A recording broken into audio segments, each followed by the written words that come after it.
All right, I know some people are probably still coming in, but I'm just gonna go ahead and get started on an introduction here. Just want to say good afternoon and thank everyone for joining us. My name is Jay, Standpoint's office manager. My role today is going to help facilitate the webinar. So if you have any questions during the presentation, please type your question in either the Q&A tab or the chat box, and I will pass the question along to our presenters today. Most of you are probably already familiar with our organization already, but for those who are listening later on YouTube, or if you aren't as familiar, Standpoint, we are a statewide organization, a team of attorneys and advocates working to assist individuals who have experienced domestic violence, sexual violence, and trafficking when it includes domestic or sexual violence. We also provide assistance to systems professionals who work with survivors, and we do this by facilitating trainings and answering calls to our action line. Examples of trainings we do are our annual new laws, our monthly webinars for advocates such as this one, and other trainings by request. Our action line is answered Monday through Friday from 9 a.m. to 4, and it's through our action line that our attorneys provide legal advice to survivors, and our advocates connect callers with resources, safety plan, and listen and help callers identify possible options and next steps. This webinar is being recorded, and you can check it out on Standpoint's YouTube page. The link for the recording will also be emailed out afterwards to our legal advocates listserv. And for today's presentation, right now, I'm going to send in the chat box the Dropbox link, which has the PowerPoint for today. So if you want to follow along. So now I'm going to introduce our lovely presenters today. We have Anne. Anne joined Standpoint in March of 2020. She is a graduate of Mitchell-Hamlin School of Law and has focused her legal work on housing law, landlord-tenant law. Anne has experience in providing legal services to underrepresented individuals, providing advocacy to victims of sexual violence, and training and supporting volunteer attorneys doing housing work. As a housing attorney for Standpoint, Anne provides legal advice and consultation on legal issues affecting victims of domestic and sexual violence. Anne received her JD from Mitchell-Hamlin School of Law in 2017 and her Bachelor of Arts degree from Metropolitan State University in 2011.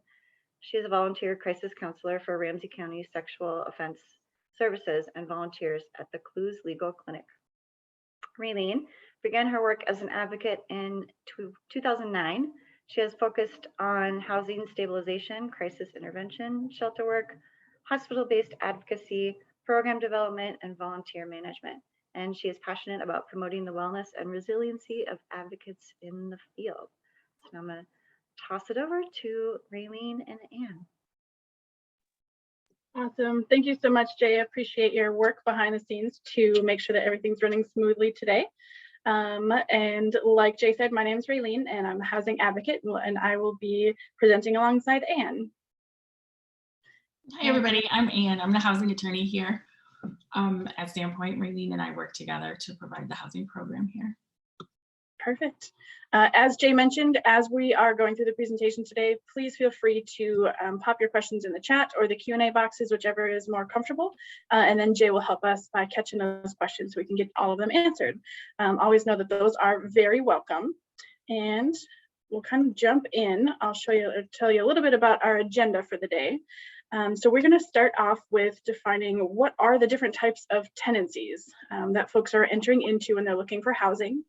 We'll talk a little bit about lease agreements and what that looks like and some of the different options. We'll talk through what rent payments look like as well. And then Anne will focus a lot on habitability and repairs. We know there's lots of questions there and what that looks like and the different processes. And then we'll finish out the day with victim survivor protections in the law as it relates to housing. So that's kind of the roadmap of where we're going. And Anne, we'll turn it right over to you right away. So before we dig into the different types of tenancies and everything, I think it's important for us to kind of take a step back and think about who is a tenant. This is a very common issue that we get on, we talk about on our action line, and it might surprise a lot of you out there to hear that the answer is not as clear as we would think. Right now, there is no clear answer. And this issue does come up in domestic abuse situations, but also in other situations like parent-child or, family or friendships. Some of us in the housing world refer to this as the overstaying guest problem.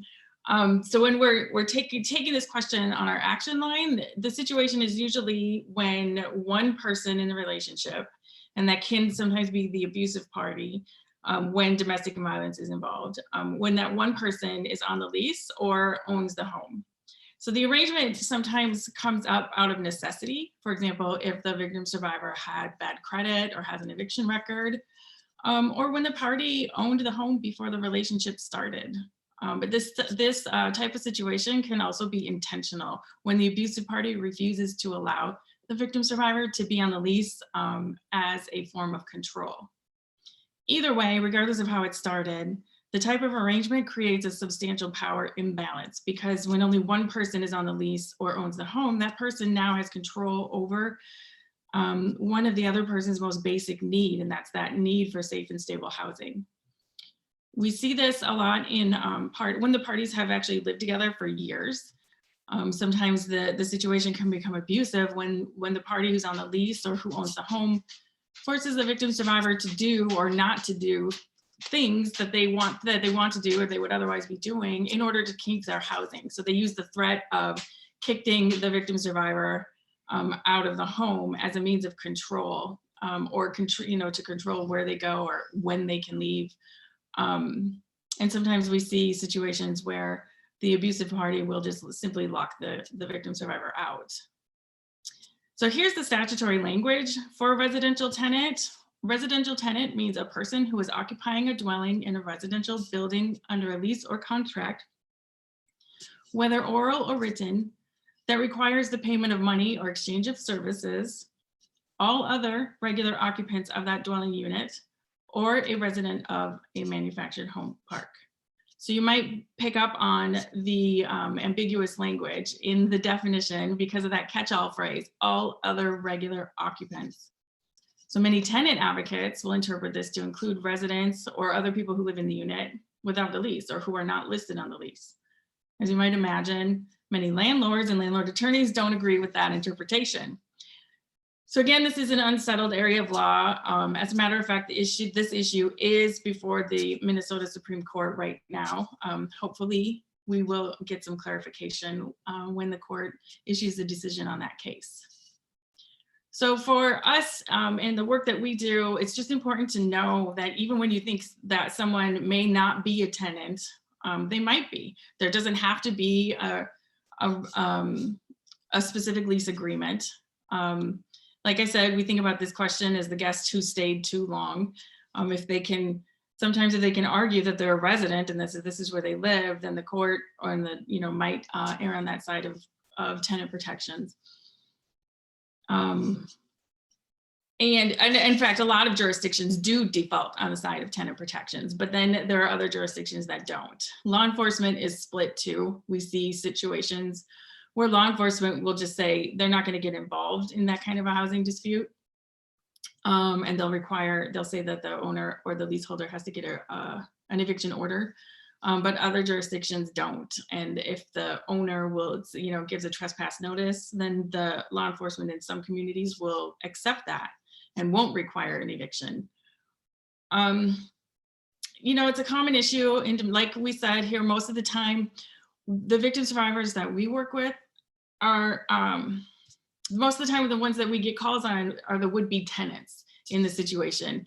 And that basic need for their safe and stable housing is being used against them. But we do get calls from leaseholders and homeowners who are in this, who are the victims in this situation.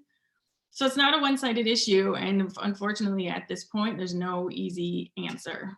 But the takeaway for today is that if you're working with a victim survivor who's not on the lease or the title, they may be entitled to tenant protections. So it's worth a call and getting some legal advice and to figure that out.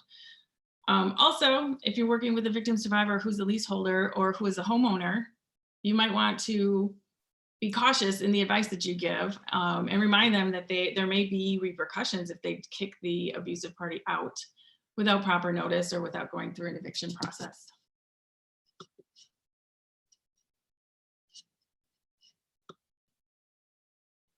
So there are various types of tenancies in the law, and there's some overlap between them, but these two are the most common. The first The first here is the fixed term tenancy. This is a regular lease agreement. It's a rental agreement with a fixed rental period and a specified end date. So this is usually like a 6-month lease or a 1-year lease. And the start date and the end date is right there on the written lease. With a fixed term tenancy, the notice to terminate is often specified in that lease agreement. Usually it's like 30 or 60 days. For a notice to terminate, the written notice is required. If a notice is not given at that end of the lease term and the rental arrangement continues as it has been, the lease automatically transfers to a tenancy at will. A tenancy at will is a rental agreement without a fixed rental period or specified end date. We commonly refer to this as a month-to-month tenancy or month-to-month lease. Notice to terminate for these are required at least 1 full rental period before the last day of the tenancy. We're going to talk more about notice to terminate and terminating tenancies in a few slides here.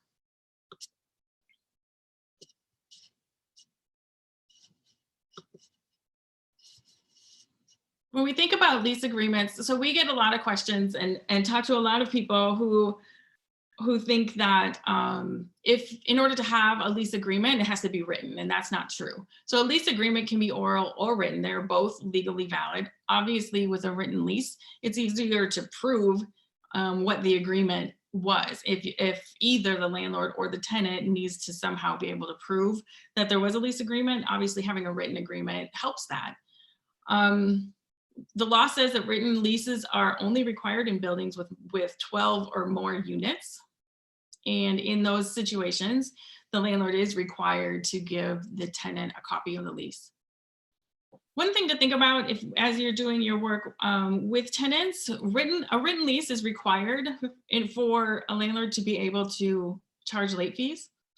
And it's required for a landlord to be able to evict someone based on a breach of lease. So if there's no written lease, there can be no late fees and there can be no eviction based on breach of lease.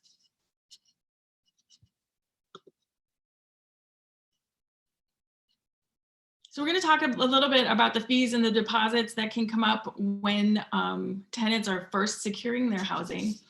There are application fees, pre-lease deposits, and security deposits. I think a lot of people know about the application fee and the security deposit, but the pre-lease deposit is something we get calls on once in a while. And usually the call is this legal? Can they do that? And the answer is yes. And so we're going to get into the details for each one of those.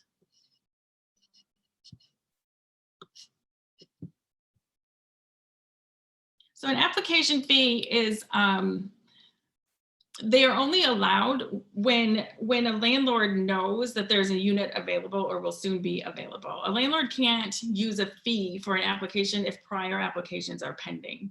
So if there's one unit and multiple tenants are applying for that unit, the landlord can only use the application fee for the first person in line. And then if that application is denied for some reason, then it can move to the second one and it can use the second tenant's application fee.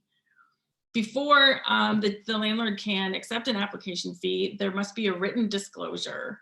And it has to list the name and address and telephone number of the tenant screening agency services that the landlord is going to use. It also has to list the criteria on which the decision to rent to the prospective tenant will be based. And that means, the tenant has to know ahead of time the specific things that they can actually be rejected for, or their application can be rejected for. They have to notify the applicant within 14 days. If they reject, let me say that again.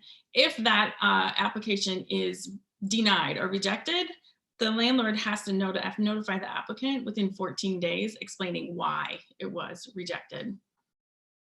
And again, they can only use that application fee when the prior applicants have been completed. The landlord has to return the application fee if the applicant is denied for a reason that's not listed in that initial disclosure. So most landlords, will tell, or part of what it will be in that disclosure is if the tenant has a previous eviction. And that seems pretty basic. But if that's not listed in the written disclosure, and then the tenant is actually denied or rejected because they have an eviction record, then the landlord has to return the application fee. The landlord also has to return the application fee if they, for some reason, end up not doing a screening or not paying for a tenant screening.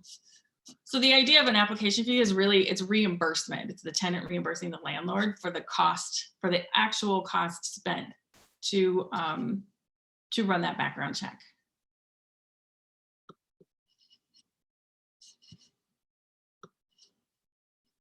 Pre-lease deposits are less common, though we do get calls on them every once in a while. And again, the biggest question is, can the landlord even do this? And the pre-lease deposit is, you know, they do occur out there, and they're really used for, in times when maybe the tenant isn't ready to commit and isn't ready to enter into the lease agreement. So then the landlord is basically holding the property for the tenant. A pre-lease deposit has to be in writing. There has to be an agreement in writing, and that agreement must list the specific reasons for which the deposit will be returned. You know, the big picture is if the tenant changes their mind and decides not to go through with the rental agreement, and for reasons that are not stated in that pre-lease deposit agreement, then the landlord gets to keep the pre-lease deposit. Regardless of all of the details within it, we have just remember that the written agreement has to clearly state those circumstances under which the deposit will be returned. And then if, I'm sorry, if with the pre-lease deposit, if the tenant goes ahead and does enter into that lease agreement, that pre-lease deposit then needs to be applied to whatever the security deposit is.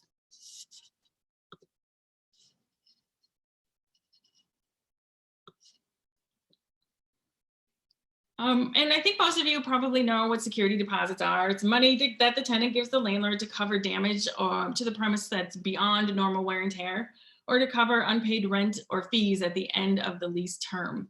Some cities do have rules that limit the amount of a security deposit. The thing I think to remember with the security deposit is that at the end of the lease, when the tenant vacates the property, the deposit must be returned with interest within 21 days of the tenant vacating the property and providing the landlord with a forwarding address. The landlord can obviously deduct for rent or fees owed and property damage. If the landlord is deducting and perhaps maybe the tenant actually owes more than what the landlord or what the security deposit was, the landlord does have to, within 21 days of the tenant vacating the property and providing the forwarding address, the landlord has to provide them with a written statement explaining any deductions. If the landlord doesn't either return the money or give the written statement explaining the deductions within 21 days, then the law has penalties built into situations like these, but the tenant would have to go to conciliation court to try to recover those penalties.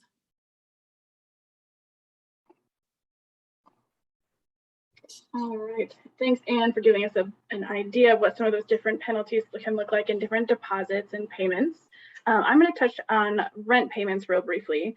So one of the things that we know in working with folks is that there are oftentimes people are in a bind. Money is tight and things only get tighter once you're behind on rent. So late payments are common. And we know in the state of Minnesota, a good majority of evictions pre-COVID were because of non-payment of rent. We know that was, I think, 95 or 96% of the evictions were because of non-payment. So folks that have lower incomes are often becoming really creative in how they can make their payments, right? So oftentimes they are making payments maybe twice a month, or making partial payments, or maybe a portion of the rent with every paycheck. Landlords can and do accept this and can negotiate that payment plan with the tenant.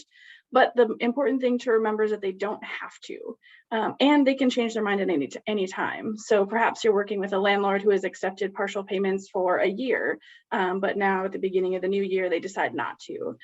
That they get to make that decision, unfortunately. So when someone has been making a partial payment, that could potentially change at any time. The landlord has the right to do that.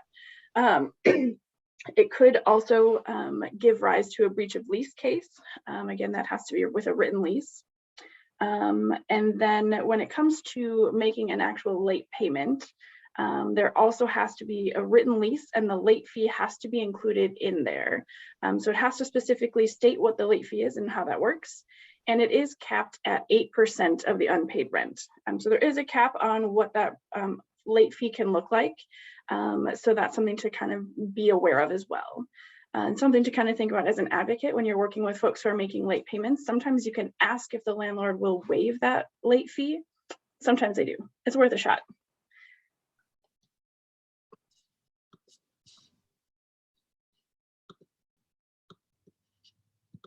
So when it comes to lease termination, whether it is the tenant or the landlord who is wanting to terminate the lease, and whether it's a fixed term lease or month-to-month lease, a notice to terminate or end a lease must be done in writing in order to be legally valid. So for fixed term leases, we need to review the lease agreement to see if the parties already agreed on a specific notice period for the termination. So we typically see a 30 or 60-day notice period required in a written lease. When we talk about month-to-month tenancies, the period, the rental period in a month-to-month tenancy is usually 1 full month. It's called month-to-month, but a tenancy at will could, I guess it could be, if rent is paid every 2 months or something, that could be a different kind of a rent term. But for these types of tenancies, the notice must be given before the start of the last rental period. So for example, if a tenant on a month-to-month notice gives notice to terminate, or on a month-to-month lease, gives notice to terminate, and they give it on December 31st, the lease will terminate on January 30th. But if a tenant on a month-to-month notice gives the landlord the notice to terminate on January 1st, now the lease terminates at the end of February. So when we're looking at notice to terminate, what we want to see is 1 full calendar month. It's not 30 days for a month-to-month tenancy. It's not 30 days or 60 days. It's 1 full calendar month. And I think another thing that's important to understand, we get a lot of calls on this, that most cases, there's no reason needed. And I think we see this a lot, especially when there's been conflict between the landlord and the tenant. Both the landlord and tenant have the same ability to decide to end that tenancy. Neither party is locked in indefinitely.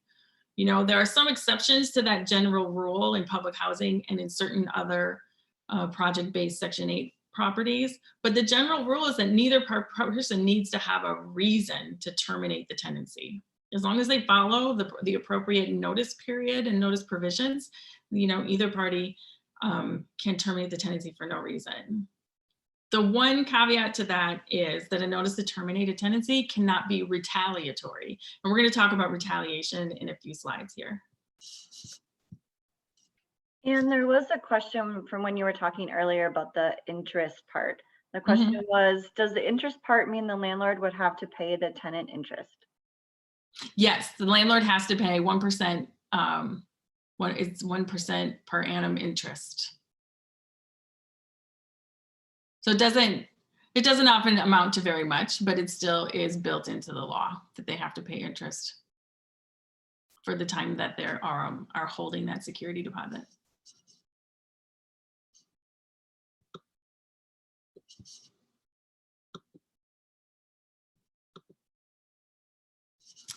The other thing about the lease termination that we wanted to remind people of is that a lease termination or a notice to quit, sometimes they're called, it's not an eviction. An eviction is a specific legal process that requires filing an eviction complaint with the court, and that may or may not result actually in the tenant being removed from the property. If a tenant remains in the property after the vacate date that's listed in a proper notice, then the landlord has grounds to file an eviction, but the notice itself is not an eviction.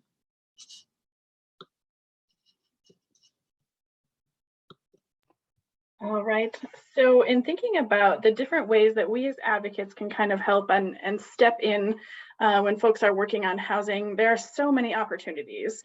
And I think one thing to be thinking about is, what does that relationship look like with a landlord? How are you building that relationship? All the way from the time that the person you're working with is filling out an application form through even at the very end of an eviction process and anywhere in between.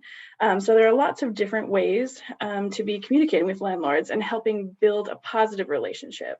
So as folks are starting to apply for housing, you can help them figure out what's on your background. Is it worth paying an application fee for this particular unit or this particular rental? What does that process look like? You can help make sure that they are getting their pre-lease deposits back when they've made different options, and really make sure that a lease agreement is appropriate if you're having a written lease agreement, and making sure that the tenant knows to keep copies of that. All of those good things, you can absolutely help folks with that process. And it's also good to remember that, again, that lease does not have to be in writing. Again, there's some caveats to that in terms of size of the building and all of that good stuff that Anne was talking about. But an oral agreement is definitely legal. It's a legal agreement. Another thing to be thinking about is, again, those tenant protections that Anne was talking about in the very beginning. The idea of who is a tenant is confusing. So that's what Standpoint is here to help figure out. Maybe there are times when those tenant protections would apply, and maybe not. It depends. It's everyone's favorite answer, I know. But those are really important things to be thinking about. Just because someone's not on the lease doesn't mean that they aren't entitled to those tenant protections. So keep that in mind as you are working with folks. And then if someone is given a notice to end the lease, make sure you can check in to see if there's proper notice being given in terms of timing and what that looks like, and to see if there is a lease provision in there as well. And as you have questions about that, definitely give us a call so we can talk that through and take a peek to see if everything lines up and what that notice looks like. And then if you are working with someone who is moving, making sure that they remember to give their new forwarding address to their former landlord so they can get that security deposit back.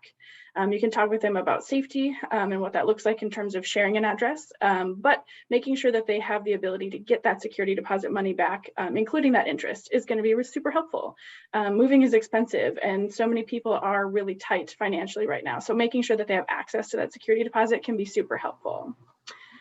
And then everyone's favorite topic to talk about is rental assistance. Rent Help MN is still available. And then also it's really important to know what your local resources are, whether that's funding that you have in your own agencies in your city or your county, and other places that folks can go to look for that rental assistance. And as folks are getting that rental assistance, you can help with the coordination there. Sometimes we're on a very, very short deadline when someone might be facing an eviction or is really behind on rent. Sometimes you can help kind of gather all of those funds. Sometimes people are getting agency money from like 3 or 4 or more different agencies to pay that back past due rent. And you can really help facilitate those conversations, get letters written if it's possible, and talk with a landlord about getting agency guarantees. All kinds of different work can be done to help make that fast, because the person that you're working with is already going through so much and facing possible eviction or being behind on rent or wherever they're at, and really being that person to help build that communication and can be super helpful. And then finally, we can continue to talk with landlords about payment plans and figuring out what that might look like. And that could be being really creative in terms of, can the person that is living in the home pay twice a month as they get their paycheck?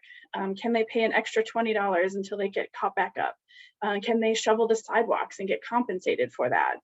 Be real careful with that, make sure it's in writing and all of those good things as well, because you don't want the person to get taken advantage of. But can we be creative in how folks are able to come up with payment plans so that they can stay housed and stay safe in that home?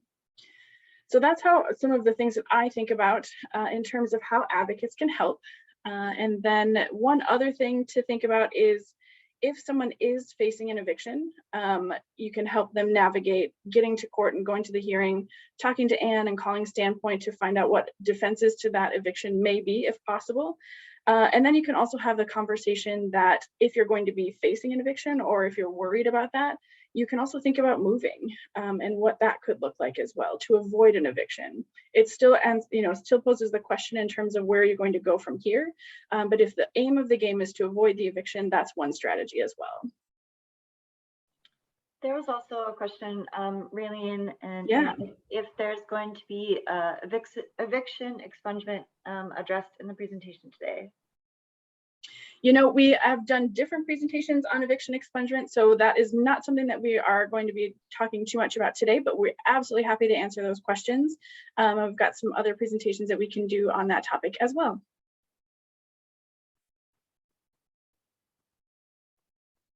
All right. If there are no other questions, we will continue on. So we're going to talk briefly about the covenants of habitability. Minnesota law provides that every lease agreement, whether written or oral, it applies to very informal agreements as well. Every lease agreement requires that the landlord maintain that rental property in adequate livable condition. So the statute says that the landlord must keep the premises and all common areas fit for intended use by the parties. The landlord must keep the premises in reasonable repair. They must make the premises reasonably energy efficient. By installing, the statute says, by installing weather stripping, caulking, storm windows, and storm doors, when any of those measures will result in energy savings. The landlord has to maintain the premises in compliance with the applicable health and safety laws of the state and local government. And again, these are automatically a part of every lease. These covenants cannot be waived or modified by the landlord or the tenant. You might have a tenant, you might have someone that's very desperate for housing, and there's a property that maybe has broken windows or something, and the tenant says, don't worry about fixing those windows, just let me stay there. I can put plastic on the windows, and that might seem, reasonable if the tenant is the one waiving that covenant, but the law says no, that can't be done.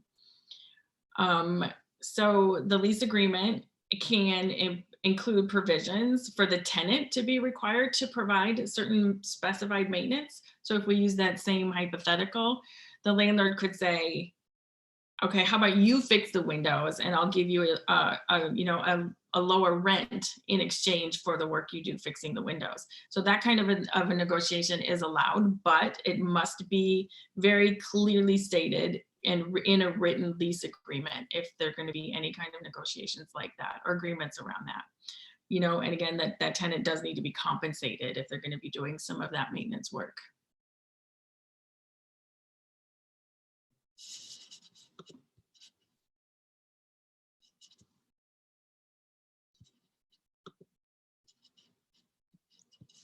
So this leads us to the question of what can tenants do when they have repair issues and the landlord won't take care of it.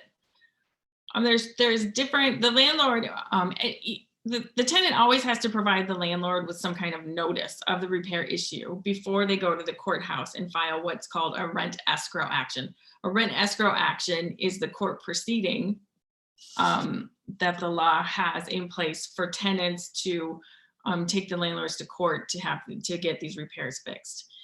If there's been a code violation, so if the landlord was cited by a local government for the code violation, the tenant can go to court and file after the time granted for the landlord to make repairs has passed. So typically, if a local government cites a landlord for repairs that need to be made, they will list the repairs that need to be made and give a deadline. And so this is referring to that. If that deadline comes and goes and the landlord does not do the repairs, then the tenant can take that down to the courthouse and file a rent escrow action. If there's no code violation, then the process is that the landlord or the tenant gives the landlord a written request for repairs. Law Help MN has a really good, Homeline has a good form for a repair request.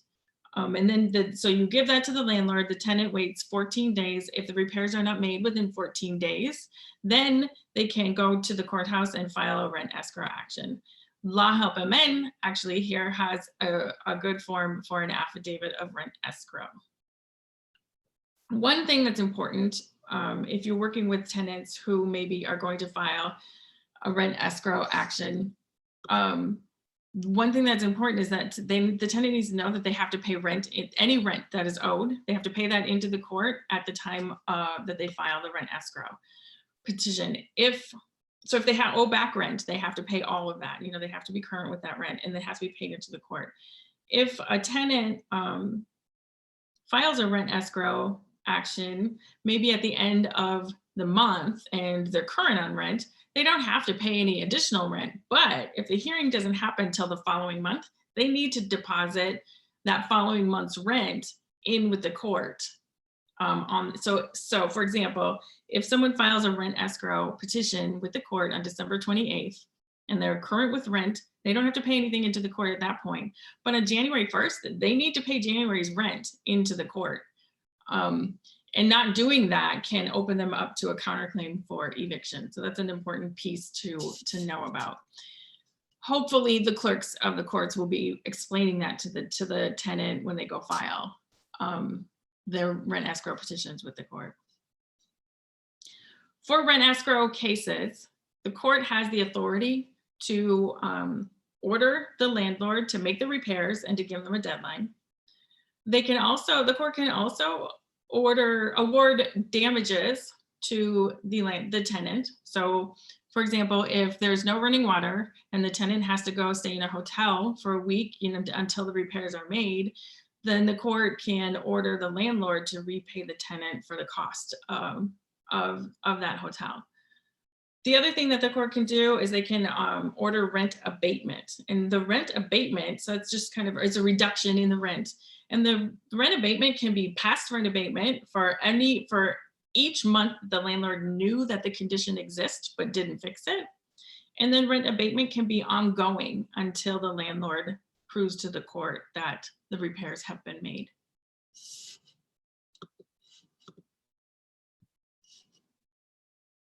There is a provision in Minnesota law for emergency repair issues.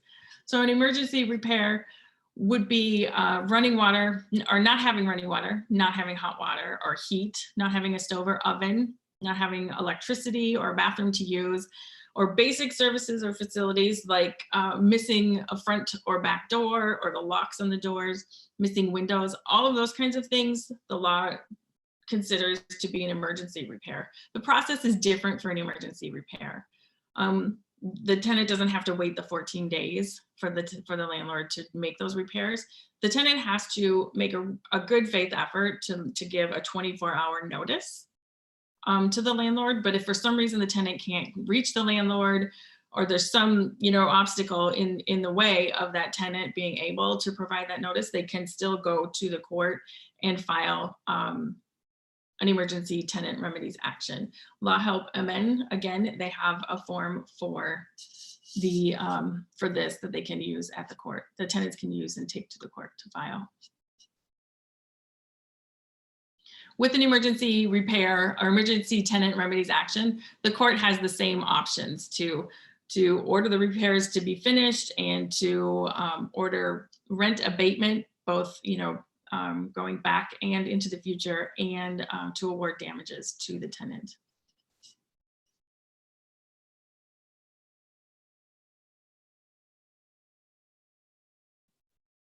So I think many of you know this already, but the tenants in Minnesota, Minnesota statutes provide that all residents, including tenants, have a legally protected right to call the police or other emergency services for issues related to domestic or sexual violence, or for any other reason. Landlords cannot prevent tenants from calling 911, nor can they limit the number of 911 calls a tenant makes, even when such limitations are part of the lease agreement or part of a city's nuisance or crime-free ordinance. So if you're not familiar, a nuisance ordinance or a crime-free ordinance, they're public nuisance ordinances which allow the city to deem a property a nuisance after 911 has been called a certain number of times within a certain time period. Once a property is deemed a nuisance, then the city can take action against the owner of the property, who is often a landlord, and then it requires the owner to stop that nuisance. Landlords often try to deal with this by with tenants by making with landlords often try to deal with tenants who make frequent 911 calls by assessing fines or raising the rent or filing an eviction.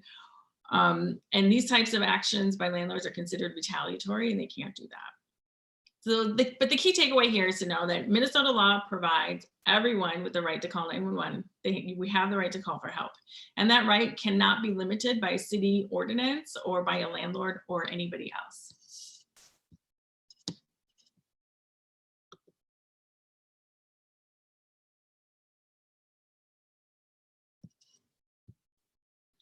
So we're going to talk about retaliation here.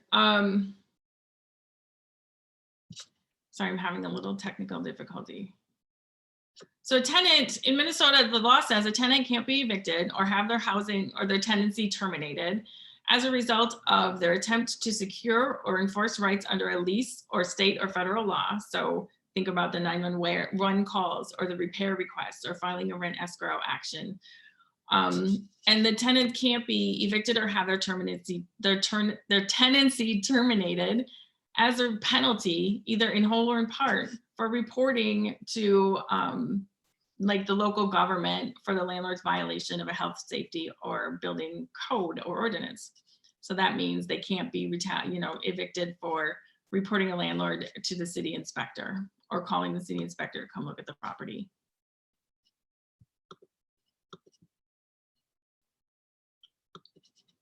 I'm just having a little problem here again, sorry. I don't know what's happening with my computer. Retaliation in the landlord-tenant context is actually a defense to an eviction action.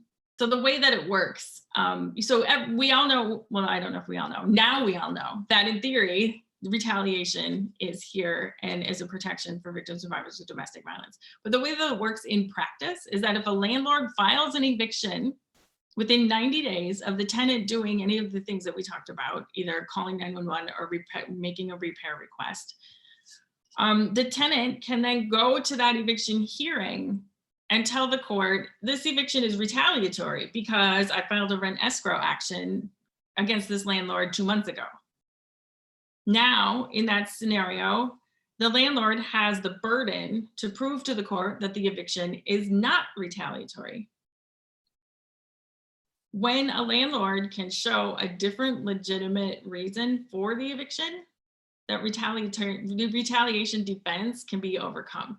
So if a landlord has filed an eviction based on non-payment of rent, even though 2 months ago the tenant had a 911 call and the landlord was angry about it, if that tenant really does owe the rent, it's going to be hard then for them to raise the retaliation defense.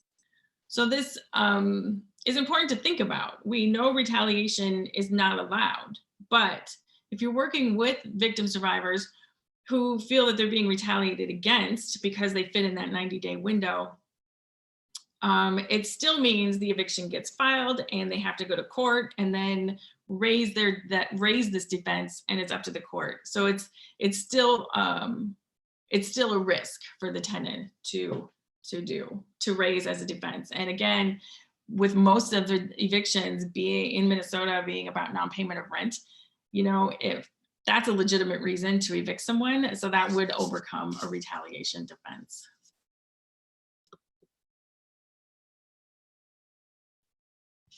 Similar to that protection against retaliatory lease terminations or evictions, victim survivors can't be evicted as a result of domestic or sexual violence committed against them. Minnesota law prohibits evictions based on the tenant being a victim of domestic abuse, criminal sexual conduct, sexual extortion, or harassment. So a few examples of how this might play out in court is if a tenant is being evicted based on breach of lease, because maybe there was property damage that was caused by an abuser, or if they're being evicted for breach of lease because of noise complaints, but that noise is related to domestic violence. That would be you know, that would violate, that kind of eviction would violate this statute.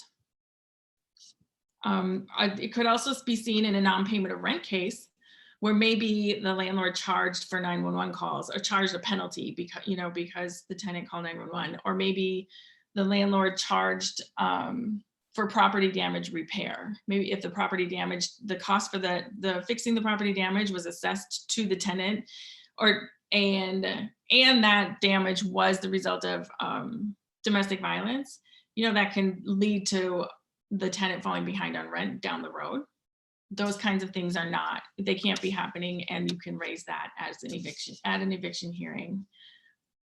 The tenant can still be evicted for other reasons. So if you have a tenant that is evicted for non-payment of rent, but you don't see any of these inappropriate charges being assessed to the tenant, you know, that eviction is still probably going to go through.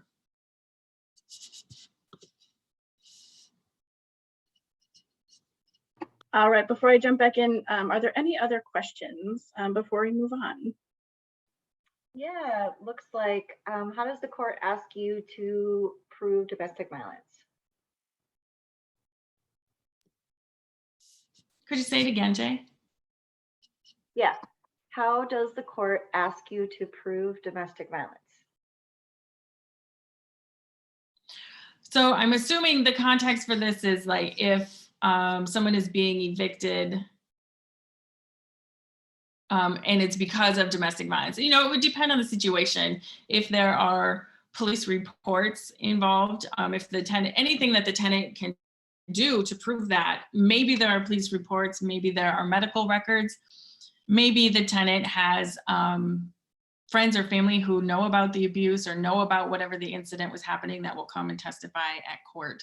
So when we think about proving it, we think about, you know, the typical kind of evidence that you would show in any case. And then it really is going to depend on the situation for each, for the individual tenant. All right, very classic lawyer answer in that it depends, but it does. So thanks for that question. If you have other questions, let us know. Jay, is there anything else? No. Perfect. All right. So when folks are thinking about safety in their homes, oftentimes moving comes up, right? If they are not feeling safe in their home because of domestic violence, criminal sexual conduct, harassment, stalking, or sexual extortion, there is the opportunity to break a lease due to the violence that they're experiencing. And this is something that many advocates have had lots of experience with in helping folks break their lease. So we're really grateful for that. The flip side is that many landlords have not had that experience or don't know about this option for folks. So oftentimes advocacy is not only working through the process with someone, but educating the landlord as well. So just to kind of do a high level overview of what this statute looks like, basically what it means is that for someone who has experienced this type of violence, they can give notice to terminate their lease whenever they would like to. The notice period that Anna has been talking about before does not apply. So they don't have to give, 30 or 60-day notice or anything like that. They can decide today that they would like to move today and end their lease today. Depending on safety and what their situation looks like, today may not be the best option. Maybe they wanted to move tomorrow or whatever that looks like. But having a good conversation about when and how to break their lease is helpful, but they do not have to give the standard notice period. The one thing that they do lose out on is the security deposit. And that's because, they have the opportunity to get out of their lease, but they do forfeit that security deposit. And that's really important to remind folks of, because sometimes they will be wondering where that security deposit is. And if you're using this to break your lease due to domestic violence, you forfeit that. So that's important to talk about. The tenant from there will have no additional financial obligations to the landlord. So once their rent is paid up and everything is current, they would not owe the next month's rent. So if I decided that I wanted to break my lease today and I turned in all the documentation, which we'll talk about in a second, and did everything appropriately per the statute, I would not owe my landlord for January's rent. If I told the landlord that I wanted to move January 1st, however, I would have to pay January's rent. So I think that can be a piece of strategy when you're talking with folks in terms of what is their financial situation and what does safety look like for them. So those are really good conversations to have. Additionally, the lease is terminated for all parties. So perhaps the person lives with roommates or their mom or the person who's harming them. Whoever else is on that lease, the lease is terminated for everybody. So if sometimes, especially when folks have like roommates and things like that, that can be a conversation to have with the victim survivor in terms of, do you want to talk with your roommates about what this process will look like? Do they know, are they aware of the fact that you wanted to break your lease? If so, what does that conversation look like? And if you don't want to talk with them, how does that impact your relationships going forward? The landlord does have an obligation to not share information with people, but when you're terminating a lease, there's going to be questions asked. So sometimes it's good to have that conversation. There is an early lease termination checklist that we use for market rate rentals that is available on our housing page on Standpoint's website. So definitely check that out. It kind of walks through some of these different steps and things to be thinking about and some of the different information that needs to be collected and gathered to do that. And it is important to think about this as working for market rate rentals. We'll talk about subsidized housing in just a minute when it comes to the Violence Against Women Act. There was a question here. I'll put that link in the chat to the housing website where folks can find those forms, but there was a question. This doesn't cover back payment, correct? In terms of the rent being, that back payment will still be owed to break a lease for sure. So you don't, by breaking a lease, it doesn't like negate that past due rent, but that money still will be owed. And Anne, correct me if I'm wrong, but I believe you still would be able to break the lease, but you'd still owe the money. Is that correct? Yep. Excellent. All right, so to continue on, when you are breaking your lease using this statute, there's a couple of things that you have to provide to the landlord. And the first thing is written notice. So the written notice to the landlord must include a few things.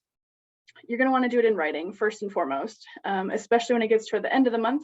I often will send it in email, sometimes have folks drop it off in a Dropbox or wherever it is that they pay their rent, and sometimes bring it in person if it's safe to do so, or mail it. When it gets to the end of the month, it's a little bit of crunch time, so you want to make sure you're covering those bases. If you have more time, sometimes that might not be necessary. But in that notice, what you'll want to include is a statement that the tenant is terminating their lease early because they are a victim survivor of violence and they fear imminent violence if they do not move. And all of that information is included in the early lease termination notice letter. Again, on our website, the link is there. Hopefully Jay will see that and help us out by putting that in the chat. The notice must also include the date by which the tenant will vacate. So what day are they planning on moving? Again, is it today? Is it tomorrow? Is it 6 weeks from now? And again, as an advocate, doing some really solid safety planning around what that looks like. The notice should also include what the landlord should do with any remaining property. And you have to also submit appropriate documentation. That can be an order for protection, harassment restraining order, or no contact order, something signed by a court official, or the easiest way to do that is with a third-party qualified statement. And that is something that advocacy is really oftentimes well-versed in. It's very basic. The language is right in the statute, also on our website, but it basically says that I, advocate, have had contact with the victim survivor, you put their name in there, and have reason to believe that they have experienced violence and that they would like to use this statute to break their lease for safety. The exact lingo is in the statute itself and on the forms. Super easy to fill out and really, really helpful, especially if someone is not interested in an order for protection or maybe it doesn't want to get something signed by a court official, things like that. So if you haven't seen that notice before, check it out, and that can be really, really helpful for folks when they are breaking that lease due to violence. So that is kind of the idea on what it looks like to break your lease with the Minnesota statute. And when we're thinking about federal properties, so the Minnesota statute is covering market rate properties, and when we're breaking our lease due to domestic violence in federally funded places, there's a couple of different pieces to do. The process is a little bit different because of the different laws that are apply. So first and foremost, if someone is in subsidized housing, they might not know what kind of subsidized housing they're in or something along those lines. So ask them often, how much do you pay for rent? And if they pay a dollar amount that's very much so below kind of market rate rent for your area, or they say I pay a certain dollar amount based on how much I made last month, there's probably going to be a housing authority or housing program involved. So that can sometimes be helpful to help you figure out what's going on. From there, you can try and find out who is the housing authority or their housing worker or their public housing worker, Section 8 worker, whoever that might be, who's giving them that subsidy or managing that subsidy. You can help them check in with that person before terminating the lease. What does this process look like? How do we do it? What kind of paperwork do you need, or what kind of communication do you need to help make this happen? That can just be helpful because you want to be careful so that the person's subsidy is not terminated because of some clerical error or something along those lines. So just checking in with those folks can be really, really helpful, and they may have opportunities to discuss different housing options. From there, the next thing that you want to do is help the person certify as a victim survivor under VAWA. And we'll go through what that process looks like. Additionally, but there is the form here. Anne and I prefer the Law Help MN VAWA certification form. It's a lot less nosy than some of the other ones that are out there, but this one can be great. And Anne, did you have something? Yeah, I was just going to add, when we talk about checking with the housing authority or worker, there are certain programs that where if the tenant terminates the lease without first notifying the program, their housing worker, they can lose their subsidy.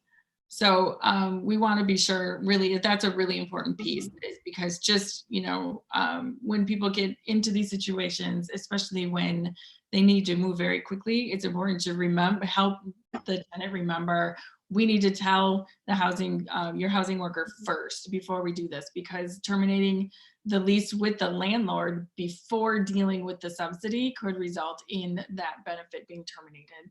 You said it, I'm just stressing it. No, thank you. I appreciate that. That's super important.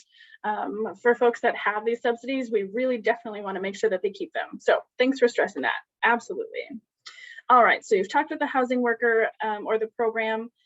You're then going to certify have the person certify as a victim survivor, and we'll talk through what that looks like. But the Law Help MN form is there, super easy to fill out. There's a couple check boxes essentially that you're working on. Then there's no notice period required, similar to that of the market rate rentals. But the main difference here is that folks that are breaking their lease due to domestic violence under the VAWA for VAWA properties are entitled to the return of their security deposit. So that's a really big difference, and can make a big difference in someone's moving situation and their safety.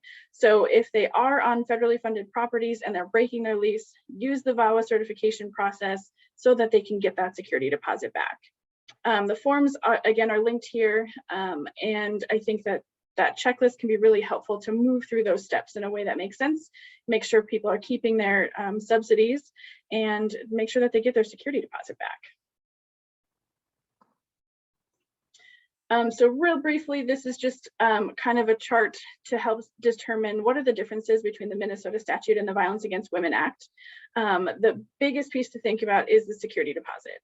I think that's the most important thing to think about in terms of the process that you're going to go through. But this chart is just kind of helpful. It does talk about the different kind of documentation that's required.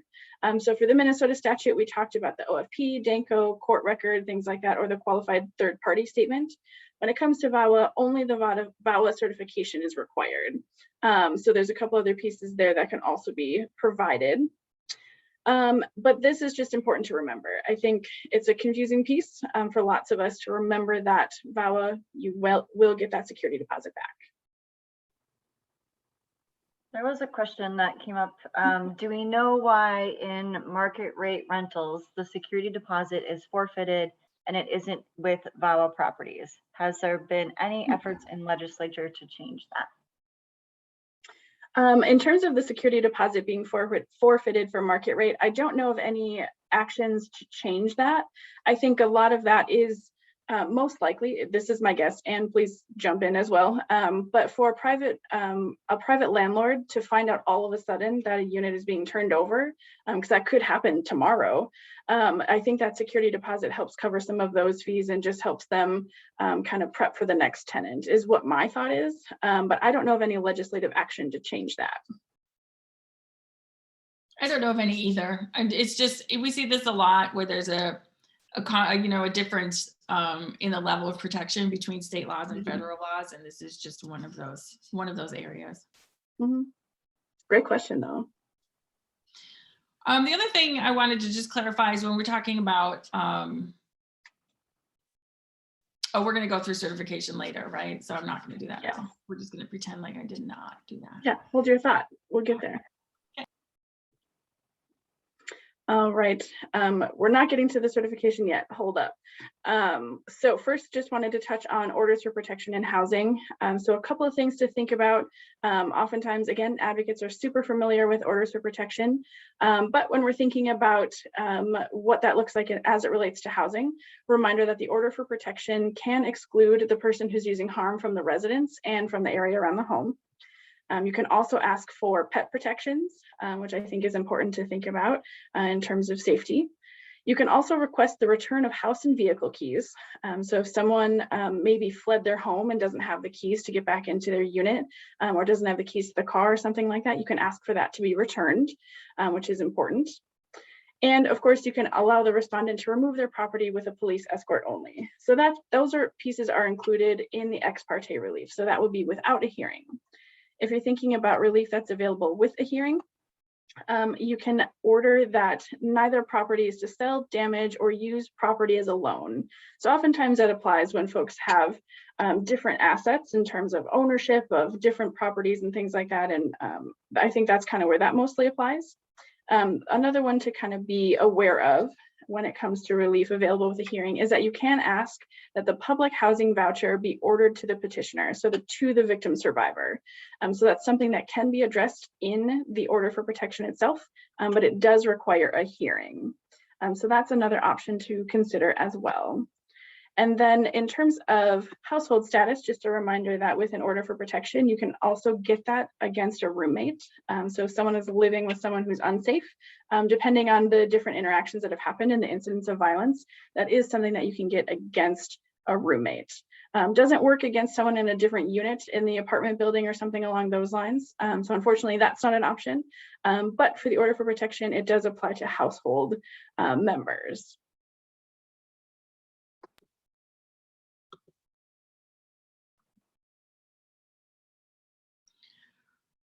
Okay, so let's talk about the Violence Against Women Act. The main purpose of the housing protections in the Violence Against Women Act is to ensure consistent and safe housing for victim survivors of domestic or sexual violence. VAWA provides that victim survivors of domestic or sexual violence cannot be denied admission, evicted, or have their housing subsidy or assistance terminated because of the violence that's committed against them. VAWA applies only to federally funded programs such as public housing, Section 8, tax credit housing, and many others. Although it's called the Violence Against Women Act, and I think we all know this, the protections apply to everyone regardless of their sex or gender identity, and not just to women. VAWA protections are intended for victim survivors of domestic violence, sexual assault, dating violence, or stalking. One thing to note as we discuss housing protections in general is that anyone, and we've said this already a couple times, but anyone can be evicted for reasons that are not related to that status as a victim survivor, such as non-payment of rent or other kinds of lease violations that are not related to the violence. Also, victim survivors could have their benefits terminated or be evicted for domestic violence related issues when the landlord can demonstrate that an actual and imminent threat to others at the property exists. So these VAWA protections, they are there, they're in place, they are meant to protect victim survivors, but that is not the end of the story. When a landlord can demonstrate that if the particular tenant who may be a victim survivor of domestic abuse, that if that tenant remains at the property, that means that there's an actual and imminent threat to others at the property. then the victim survivor can still be evicted.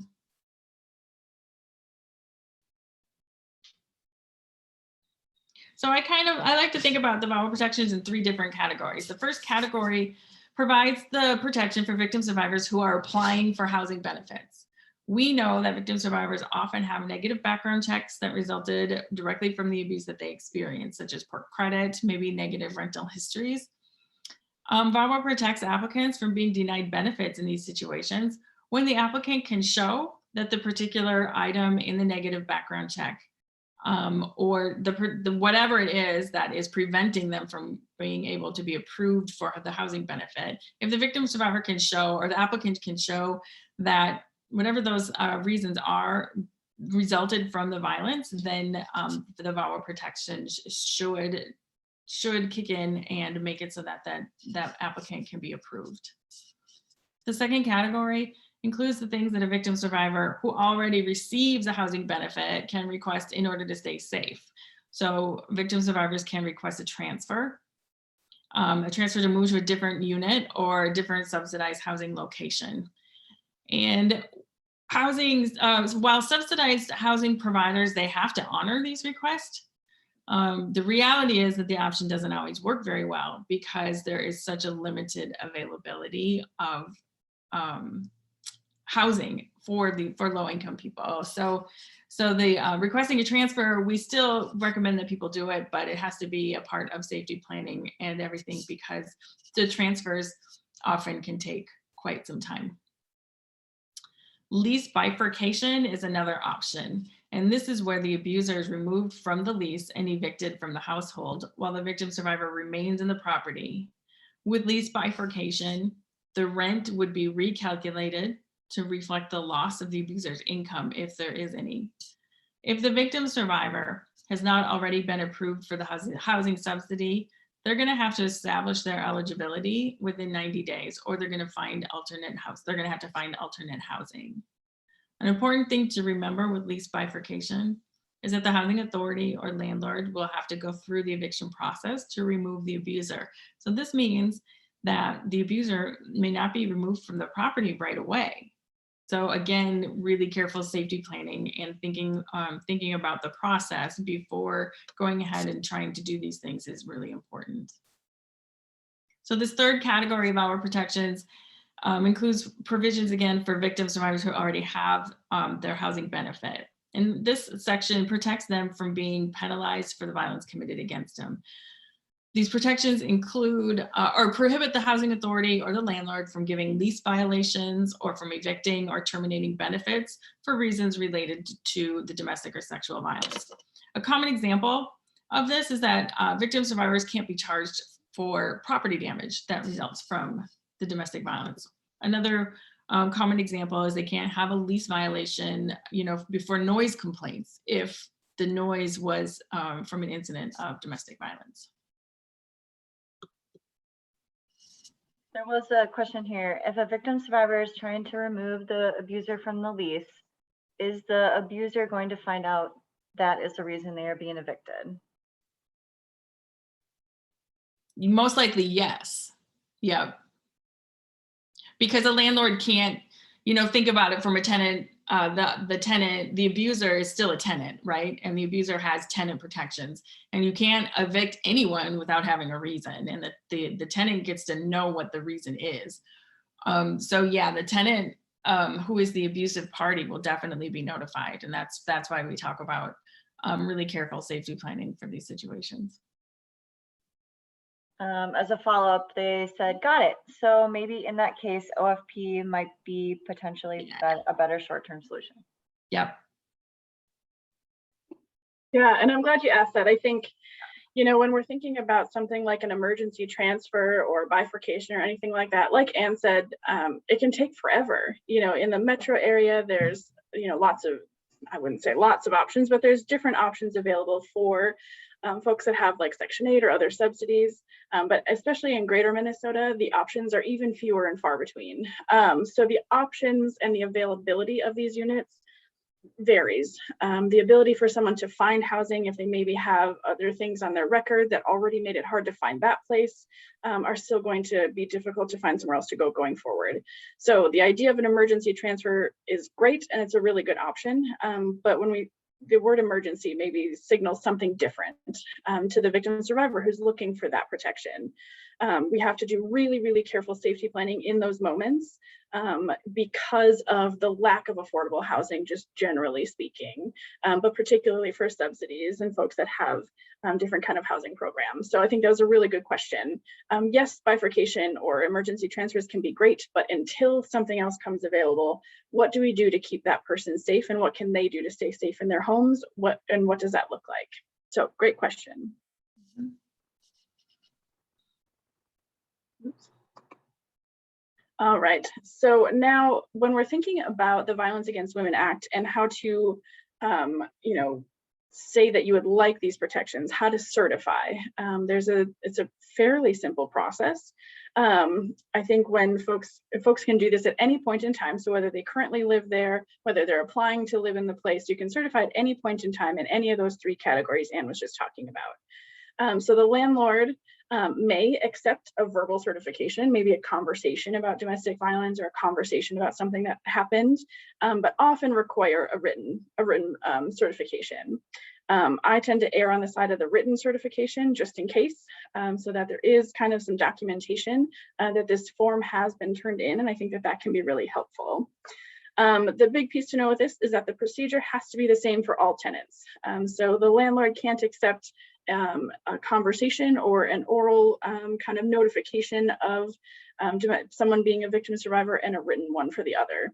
So that whatever the procedure is, it has to be the same for all tenants, which is important. If a written certification is requested, it must be done in writing, obviously, and must be dated. So simply providing the victim survivor with the HUD self-certification form is not enough. So we want to make sure that that is done, and it must and dated and sent in within 14 days. So you have 14 days to provide that requested documentation.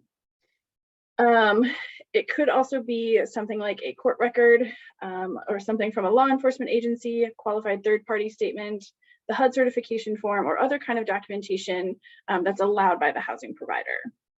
So that kind of documentation, again, just really making sure that it's turned in within that 14 days. And so they've got a 2-week turnaround. The victim survivor does get to choose which type of certification to provide, whatever that might look like. Again, Anne and I tend to prefer the Law Help MN self-certification form. It's a little bit simpler and a little bit less nosy than the HUD certification form. And it's a lot more simple to fill out. There's some check boxes on there and you just kind of get your name in there. It's super simple, super great, and can be really helpful.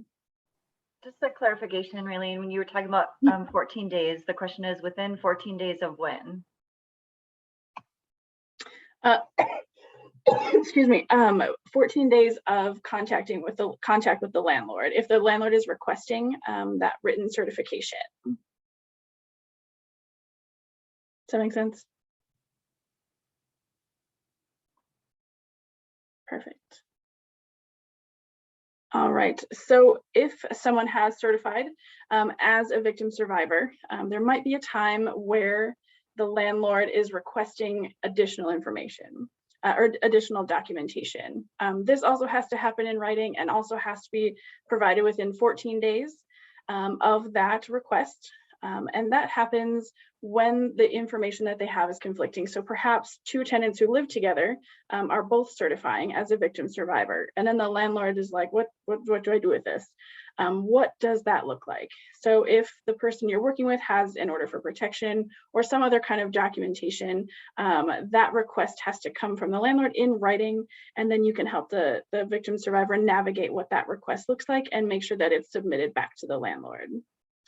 Something to note about privacy is that any and all documentation about someone's victim survivor status must be kept confidential to the point where all of that documentation is kept in a separate file from someone's other housing related information. So separate from their lease, separate from all of that kind of stuff. It's in a separate space because the landlords and housing providers must maintain strict confidentiality when it comes to someone's status as a victim survivor. That information also cannot be entered into a database where other people have access to it. So there are some specific privacy related protections when it comes to the Violence Against Women Act, which I think is important to think about as well.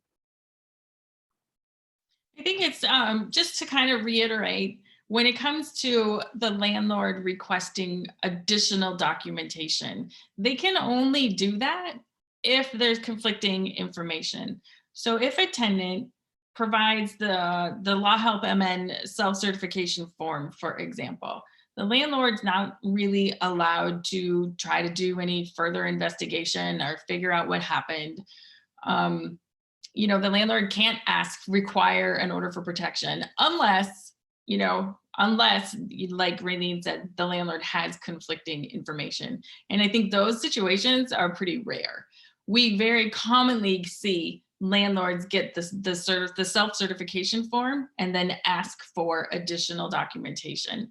And I don't know why, but that's a mistake. That's not what the rule says. They can only request additional documentation when they have some legitimate conflicting information that makes it unclear for the landlord how they have to proceed. So hopefully that makes sense.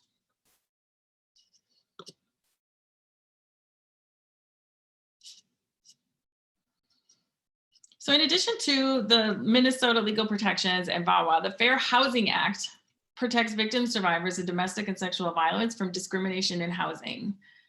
These protections apply to both federally funded and market rate properties.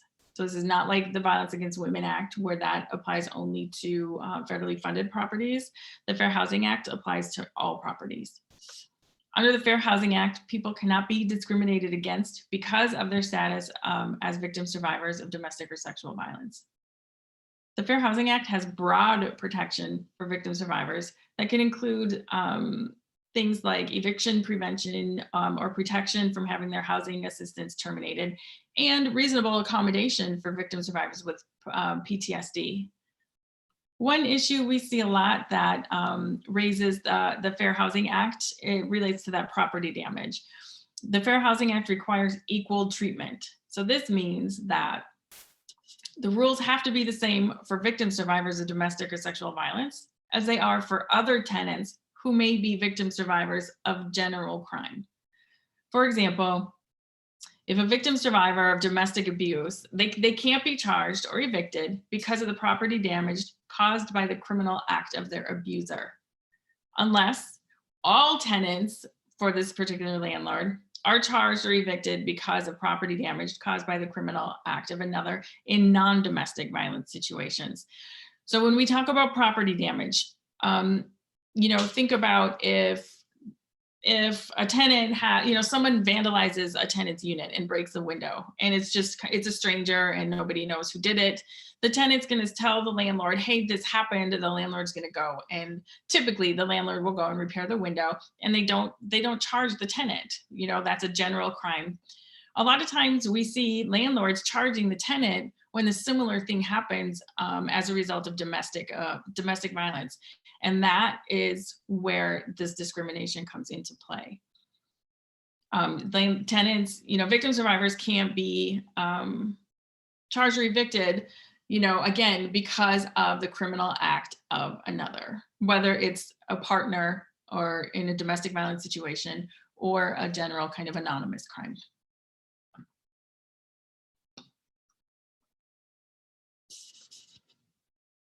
The Fair Housing Act also prohibits sexual harassment by property owners, landlords, or anyone else associated with the property.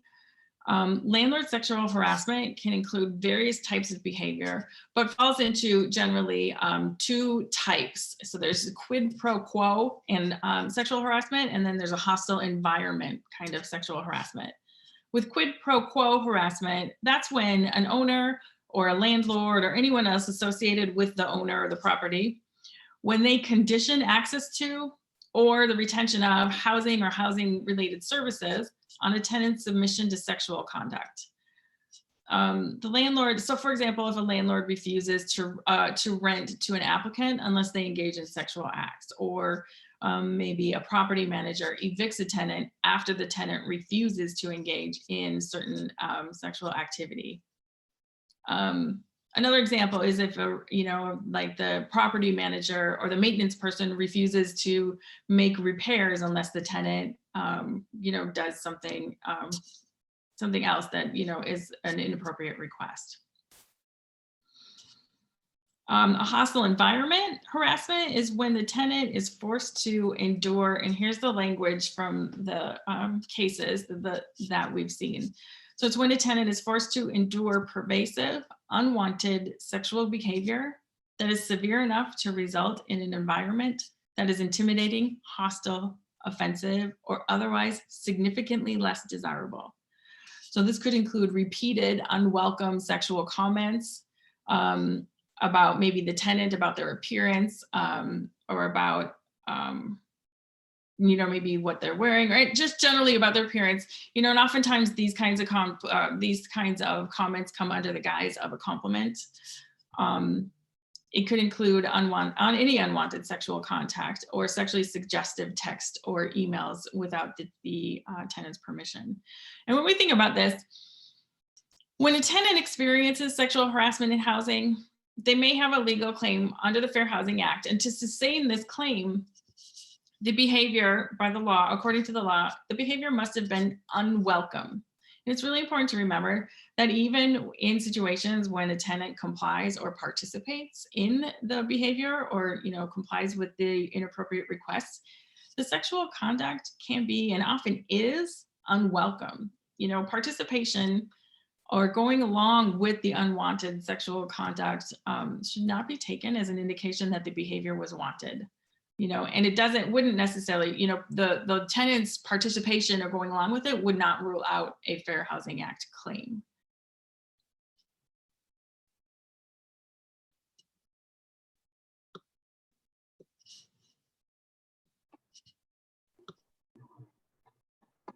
All right. So we have taken up much of your time today thinking about housing as it relates to domestic violence, sexual violence, stalking, and trafficking, and the law, how those things intersect and how we can be present in our advocacy work, and where we can go to ask further questions. Know that Ann and I are always available to answer your questions or the questions of the folks that you're working with, and we are happy to stick around for a few moments if other folks have questions for today.